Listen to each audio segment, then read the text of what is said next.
कितनी ग्रामर आनी चाहिए इंग्लिश बोलने के लिए, ये सवाल हर किसी के मन में है। आई नो गाइस, देखिए हम इंडिया में रहते हैं और हमारे लिए इंग्लिश सेकेंड लैंग्वेज है। तो जब भी आप कोई नई लैंग्वेज सीखते हैं तो उसके ग्रामर के थ्रू ही आपको उसमें जाना पड़ता है। आप बिना ग्रामर के भी इंग्लिश बोल सकते हैं, लेकिन उसके लिए माहौल होना चाहिए, इंग्लिश बोलने वाले लोग होने चाहिए आपके पास। अगर नहीं है तो ग्रामर के थ्रू जाना है। तो कितनी ग्रामर सीखनी, क्या पूरी ग्रामर सीखनी है आपको? जी नहीं, आपको बस 2-4 चीजें सीखनी है और बहुत ही आसानी से आप इंग्लिश बोलेंगे डे 1 से। मतलब जब आप सीखना शुरू करें उसी दिन से इंग्लिश बोलना शुरू कर देंगे। Guys, my name is Kanchan, you are watching me on English Connection. एक एक चीज स्टेप बाय स्टेप बताऊंगी कि आपको पहले क्या सीखना है, उसके बाद क्या सीखना है। ये याद रखिए कि ये बहुत ही आसान होने वाला है। आपको किताबी कीड़ा बन के आपको उसे पढ़ना और याद करना नहीं है, आपको केवल वीडियोस के थ्रू समझना है और उसे अप्लाई करना है अपनी डे टू डे लाइफ में। तो जो चीज आज मैं आपको बता रही हूँ वो इतनी इंपॉर्टेंट है, अगर आप उस तरीके से चलते हैं तो आप बहुत जल्दी अच्छी इंग्लिश बोलेंगे, लेकिन उसी तरीके से आपको चलना पड़ेगा। और मेक श्योर कि इस वीडियो को आप शेयर करें ताकि सबको समझ में आए कि बहुत ज्यादा रटना नहीं है इंग्लिश बोलने के लिए, ठीक है। तो कितनी ग्रामर आनी चाहिए इंग्लिश बोलने के लिए, समझाने से पहले मैं आपको कुछ सुनाना चाहूंगी, इसे सुनिए। My self-respect was at stake. My ex-college mates, one of them is sitting right here in black shirt. अब क्योंकि पूरे स्पीच में आपको नहीं सुना सकती, बहुत लंबी हो जाएगी वीडियो, तो बस मैंने यहाँ लिख रखा है कि उन्होंने क्या बोला। तो सुशांत सिंह राजपूत ने क्या बोला ये देखते हैं पहले कि उन्होंने क्या यूज किया है, ग्रामर कौन सी यूज की है, ये समझना जरूरी है। My self respect was at stake, क्या है, past indefinite. My ex-college mates, one of them is sitting right here in the black shirt, is sitting, present continuous. उसके बाद they thought that I was that disaster that folks in engineering and B schools should never become. तो ये क्या था, they thought that I was, ये भी past indefinite आ गया। यहाँ आए हमने क्या यूज किया, should, एक modal verb है। So I had to prove a point to everybody, had to का यूज किया। I had to prove a point to my family, most importantly I had to prove a point to myself. So had to का use 3 बार किया। and this was the time when I was also a background dancer, ये भी हो गया past indefinite।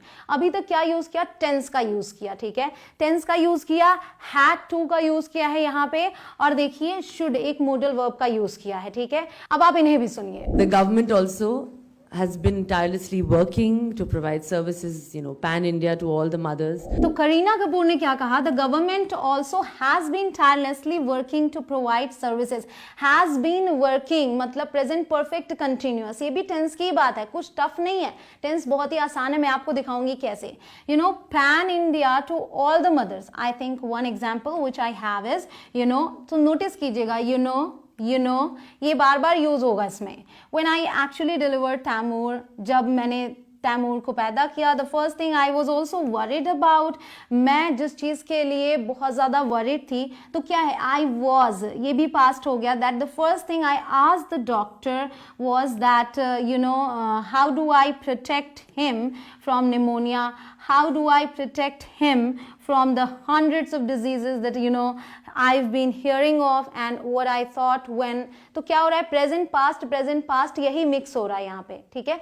अभी भी हम tense में ही बात कर रहे हैं, फिर बात आगे बढ़ती है। He presented me the immunization chart, that was something that I actually held on to, it was something, then she went on, I think that is something that I would want, ये क्या use किया, modal, and I'm just so happy that I could personally be here to congratulate, and so on. तो could, would, modal verbs, so tenses and modal verbs. अब आप इन्हें भी सुनिए। But I'm just an actor, and I'm going to just give you my dream shamelessly, because that's the thing that I can do best. तो R Madhavan ने क्या कहा, but I am just an actor present and I am going to just give you my dream shamelessly because that's the thing that I can do best, model. And by that I mean when we talk of dreams we have one of our greatest scientist and philanthropist doctor Abdul Kalam, so we have का use किया and he said something which is very interesting. He said, अब देखिए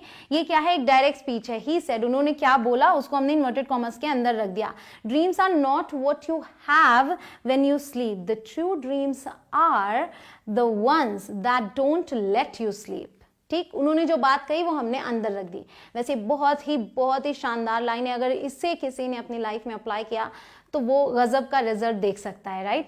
तो देखिए ये आपने देखा यहाँ इन्होंने भी टेंसेस यूज किए हैं। I am going to just give you, I am going to, मैं ये देने जा रहा हूं, करने जा रहा हूं, ये बोला इन्होंने। तो अब देखिए कि आपको किस चीज की जरूरत है। सबसे पहला क्या आपने देखा कि सारी बातें टेंस में होती है। टेंस होता क्या है आप सभी जानते हैं, टेंस बस टाइम ही तो है, पास्ट, प्रेजेंट, फ्यूचर। जब हम इस तरीके से बात करते, ये हमारा हो गया पास्ट, ठीक है, और ये हमारा हो गया प्रेजेंट। तो ज्यादातर बातें तो हम इसकी करते हैं। जब कोई आपसे सवाल पूछता है जैसे कि फ्यूचर में क्या करना है क्या नहीं करना है, तब हम यहाँ पहुंचते हैं। तो आप समझ रहे हैं कि हमारे लिए टेंस सीखना कितना इंपॉर्टेंट है। अगर टेंस नहीं क्लियर है, अगर टेंस नहीं क्लियर है तो फिर मुश्किल होगा आपके लिए इंग्लिश बोलना। तो सबसे ज्यादा इंपॉर्टेंट है टेंस सीखना। तो टेंस भी सीखना मुश्किल नहीं है। ये वीडियो आप देख रहे हैं, 2 महीने का कोर्स सिर्फ 1 घंटे में, 1 घंटे में सारे टेंसेस क्लियर। इनकी लिंक आपको डिस्क्रिप्शन में मिल जाएगी। कमेंट सेक्शन में जाएंगे तो मैंने कमेंट पिन कर रखा है, वहां भी आपको दिख जाएगा। मतलब ओवरऑल आप इस चीज को समझिए कि आपको टेंस पर इतनी महारत हासिल कर लेनी है कि इस चीज में आपको कोई भी पछाड़ ना पाए। टेंस वाली बातें अगर आप कर लेते हैं इंग्लिश में तो आप समझिए आपका 80% काम बन गया, इवन मोर देन दैट। मतलब कि आप बहुत अच्छे इंग्लिश टेंस के जरिए बोल सकते हैं। अब क्या है उसमें आपने देखा कि बीच बीच में क्या आ रहे थे, मोडल वर्ब्स। जी हाँ, modal verbs, can, could, may, might, must, everything. Guys इस वीडियो में आपको सब मिल जाएगा, इसकी भी लिंक आपको नीचे मिल रही है। बट एक ही दिन में सबको नहीं करना है, आपको इस वीडियो पर वापस आना है ताकि आपको ये सारी लिंक्स मिल जाएं डिस्क्रिप्शन में और कमेंट सेक्शन में। तो पहले टेंस देखिए, टेंस पे आपको महारत हासिल कैसे करनी है, टेंस को देखिए, वीडियो को समझिए, उसको यूज करने की कोशिश कीजिए, ठीक है। रोज आपको टेंस वाले सेंटेंसेस बोलने की कोशिश करनी है इंग्लिश में। फिर आप मॉडल वर्ब्स को देखिए, इसे समझिए, फिर इनको बीच बीच में डालने की कोशिश कीजिए। देखिए ये एक प्रोसेस होता है जो धीरे धीरे चलता है, एक दिन में नहीं आएगा। पहले टेंस क्लियर किया, फिर मॉडल वर्ब्स, क्योंकि इनके बिना, इन दोनों के बिना तो आप इंग्लिश नहीं बोल सकते, ये मैं बता दे रही हूं। इसलिए आपके लिए ये दोनों वीडियोस देखना बहुत जरूरी है। फिर आप आगे बढ़े कि अगला स्टेप क्या होगा, तो हैव बहुत ज्यादा इंपॉर्टेंट है, क्योंकि हैव का यूज जो है ना बहुत ही अलग अलग तरीके से होता है। जैसे आपने देखा हैड टू 3 बार यूज किया, ठीक है। तो इसी तरीके से हैव टू इनका यूज कब करना है, कब हैड बोलना है, कब हैव हैड बोलना है, कब हैज हैड बोलना है। आप समझ रहे हैं, ये भी साथ साथ आते हैं, टिपिकल होते हैं। ये सब कुछ आपको इसमें मिल जाएगा क्योंकि ये हैव का कंप्लीट कोर्स है। गाइज मैंने इतनी वीडियोस दी हैं आपको कि अगर आप सारी वीडियोस देख लें तो आप आज से ही फ्लुएंट इंग्लिश बोलने लगे। बट एक दिन में सारी वीडियोस नहीं देख सकते, राइट। तो धीरे धीरे करके एक एक करके आपको देखना है। अब हैव का ये जो कंप्लीट कोर्स मैंने आपको बताया है यहाँ पर, इसमें आपको हैव की सारी नॉलेज मिल जाएगी कि कैसे इसे यूज करना है, मुझे ये करना पड़ता है, मुझे ये करना पड़ा, ये सारी बातें भी आप इसमें कर पाएंगे, ठीक है। अब हो गई कि ये 3 चीजें आपके लिए बहुत ज्यादा इंपॉर्टेंट थी इंग्लिश बोलने के लिए। अब जहां गलतियां होती हैं वो है प्रेपोजिशंस। प्रेपोजिशन समझना इसलिए जरूरी है ताकि आप गलती ना करें। जैसे कि अगर आपको कहना है कि वो मुझ पर मुस्कुरा रही है, तो आप बोलेंगे she is smiling at me, न कि ऑन मी। तो यहाँ पे आपको सारी चीजें समझ में आती हैं कि प्रेपोजिशन को यूज कैसे करना है। तो प्रेपोजिशन पर मैंने 2 वीडियोस बनाई हैं, एक ये और एक ये, जिसमें कि पिक्चर्स के साथ मैंने आपको बताया।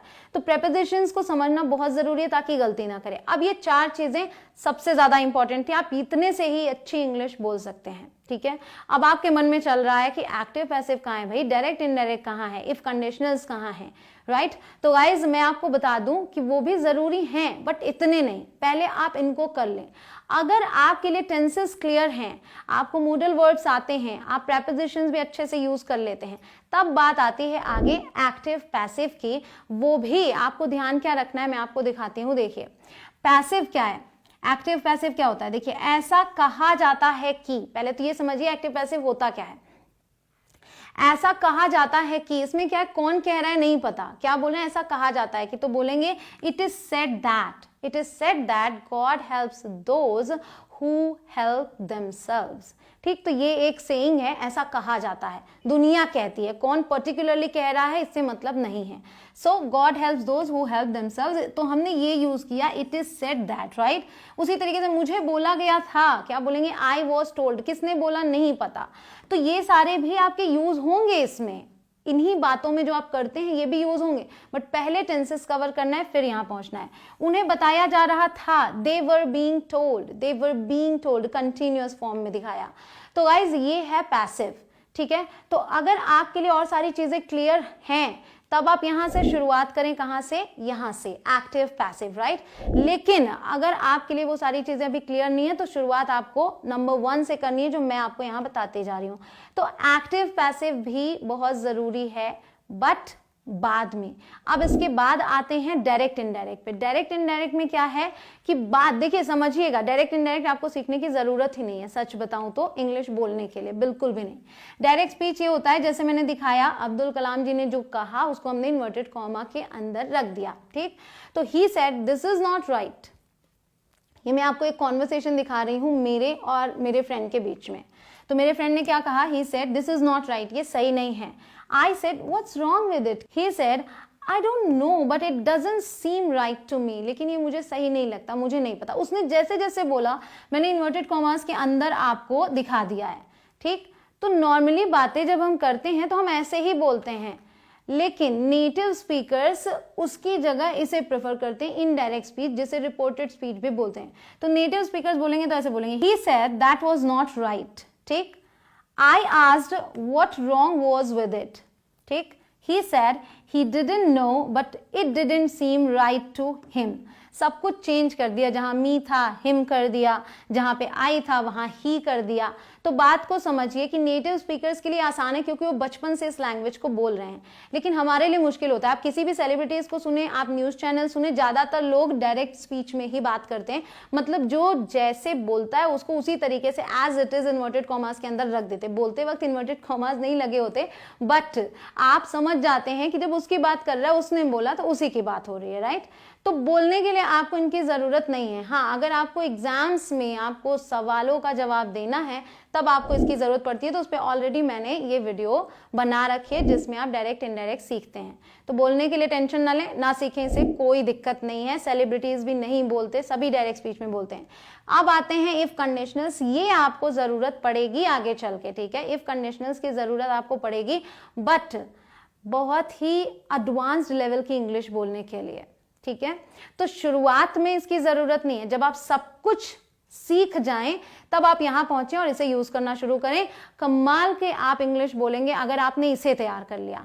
तो पहले उन्हें फिर इन्हें, मैंने आपको स्टेप बाय स्टेप सब कुछ बता दिया कि आपको पहले क्या करना है, उसके बाद में क्या करना है। तो सबसे पहले टेंस पर पकड़ हासिल कीजिए। सारी वीडियोस जितनी मैंने आपको यहां दिखाई उनकी लिंक आपको डिस्क्रिप्शन में भी मिल रही है, कमेंट सेक्शन में भी मिल रही है, तो आप जाके वहां से देखिए और मुझे अभी लिख के बताएं कि आप टेंस वाली वीडियो देख रहे हैं क्या। जो भी वीडियो आप देख रहे हैं उसे यहां पर लिख के जरूर बता दें कि मैं ये वीडियो देख रहा हूं, चाहे तो उसी पर्टिकुलर वीडियो में लिख के बता दें, ठीक है। मैं क्या चाहती हूं कि आप अच्छी इंग्लिश बोलें और जल्दी से जल्दी बोलें। तो टेंसेस वाली वीडियो आपको आज से अभी से इंग्लिश बोलना सिखाएगा, तुरंत देखें। उसके बाद आपको क्या देखना है, आपने देख ही लिया। हैव का कॉन्सेप्ट बिल्कुल क्लियर कर लेना क्योंकि वो बहुत ज्यादा यूज होता है। अच्छी इंग्लिश बोलनी है तो हैव का यूज हर इंसान करता ही करता है।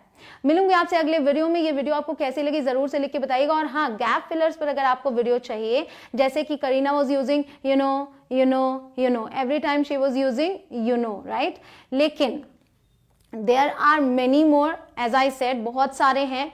तो आपको बीच बीच में, जैसे आपने सुना होगा वेल, बाय द वे, ये सारे गैप फिलर्स में आते हैं। उसके अलावा बहुत सारे और होते हैं। तो मैं अगली वीडियो गैप फिलर्स पर लेकर आऊंगी। अगर आप कह देते हैं कि मैम अगली वीडियो गैप फिलर्स पर लेकर आइए तो कमेंट सेक्शन में लिख के बताइएगा। वीडियो पसंद आए तो लाइक और इसे शेयर तो खूब करना है, ताकि दिमाग से पहले तो ये डर निकले कि भाई पूरी ग्रामर सीखनी है हमको। 4 चीजें, शुरू की 4 चीजें आपको सीखनी है, वो बाद वाली तो एडवांस्ड इंग्लिश के लिए है, ठीक है। 4 चीजें सीखिए, इंग्लिश बोलना शुरू कीजिए, अच्छी इंग्लिश बोलेंगे आप, बिलीव मी। वीडियो पसंद आए तो लाइक और शेयर जरूर कीजिएगा। चैनल पर नए हो तो चैनल को सब्सक्राइब कर लें, उसके बाद आने वाले बेल आइकॉन को प्रेस करें ताकि नोटिफिकेशंस मिले और सारी वीडियोस आप देख पाएं। मेरी मेहनत को साकार कीजिए, वीडियो को शेयर जरूर कीजिएगा। जय हिंद।